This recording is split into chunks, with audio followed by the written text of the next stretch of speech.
Other children here in church right now that want to come and join me? Isla and May, I see you. How about the acolytes? Did they appear or did they disappear? Are there any acolytes? Is there an acolyte in the house? Oh, do you want to come and join me? Come on over. And any other kids? Do you want to come up? No? Are we having shyness? It's okay. Parker, can you hold the microphone for me?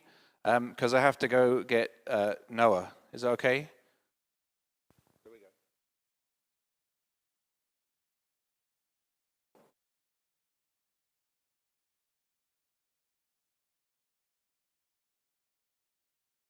Oh, okay. Can we sit down? Now, Parker, I'll need to come across here because much as I am a wonderful ventriloquist, thank you, you may need to offer the microphone to Dean Matthew. Can you hold it up to my mouth? Okay. This could be difficult. Wait. It might be difficult. I'll do this. If you do that, my hands don't work. You see? Do you see what's happening? It's okay. It's a long way for you to hold it up for me for here, but I'll do this. Okay, can we make this work? I can work with any kind of unprofessionalism. It's okay. But what are we here to do today? I'm asking you if you tell the children the story of the man born blind. Oh, I like that story, but do you mind if I reenact it? Is that okay? I'm going to imagine myself. 1 second, let me do this. I'm going to imagine myself being the man born blind from the story today. So just think for a moment and imagine me in first century dress. I guess it's kind of what I'm wearing. I was bought before Jesus, and I couldn't see anything. For years, people had looked down on me at the side of the road, and I'd begged for help. All of them said, he must have done something wrong to be blind like that. Jesus said, when I was brought in front of him, that I hadn't done anything wrong. His disciples said, who was it that made the mistake, him or his parents, that he's blind like this? Jesus said, no one did anything wrong. He's blind because God's going to do a miracle and everyone will get to see it. Well, that was amazing. But then Jesus said to me, come here.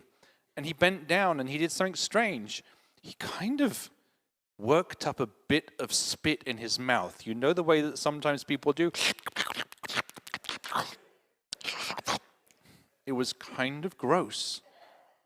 And then he spat on the ground. And he mixed it up with his hand, picked up the mud, and here, I need to do an action again. 1 second.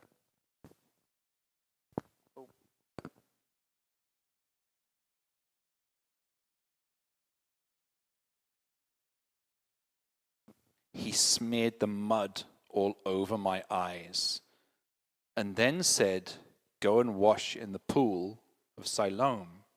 So I did. And after I washed, I could see. It was amazing. I could see everybody around me, all the astounded faces.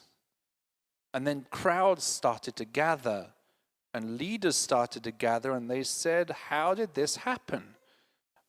Jesus had disappeared at that point, and I just said, well, a man came up to me, and he spat on the ground, and he put mud in my eyes, and then said, wash, and then I can see. And then another group came along and said, what happened? And I said exactly the same thing. And another group came along, and they said, what happened? And I said exactly the same thing. And then a fourth group, is that how many groups we were at? Yes, I think so. A fourth group came along and they said, it can't possibly have happened how you said, because this man was trying to heal you on the Sabbath and we don't do that. And I said, I don't know about any of that. All I know is my eyes didn't work. He put mud on them. I washed them. And now they work. However hard people tried to convince me I was wrong, I said, no, this is what happened to me. I'm telling you. Finally, they kicked me out of the synagogue and I was back on the street. And Jesus came up to me and he said, how are you?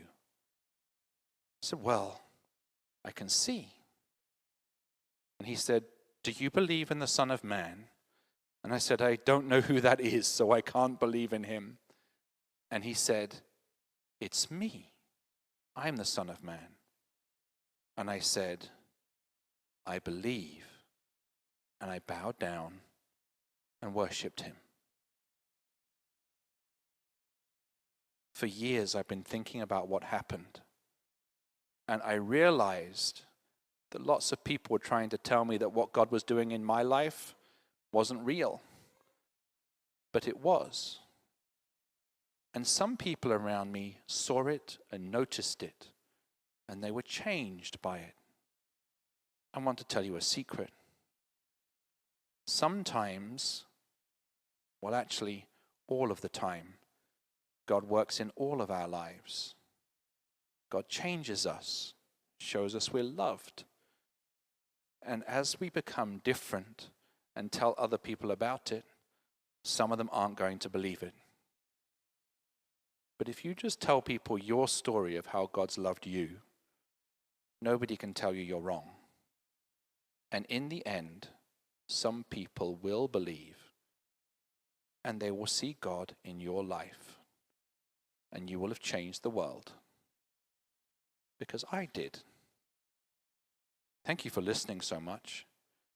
Would you like to go with Dean Matthew to the chapel time? We have clay to play with. Is that okay? Good. All right. I'm going to put him down now. 1 second. Can you take my microphone?